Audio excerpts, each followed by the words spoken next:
Who's going to make a move for that? Look on the other hand, go off the wall. Hangs around a long time before they got on the way.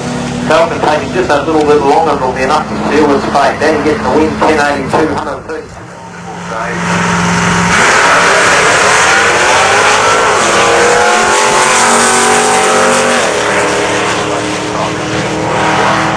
The whole shoulder out. No, he's got the shoulder on the top end.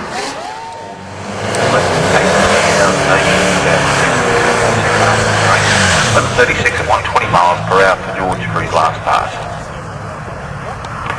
Danny Mullins is out for his pass and his Commodore. Once again another solid pass, and as we get through these cars, they will be the last car down here tonight.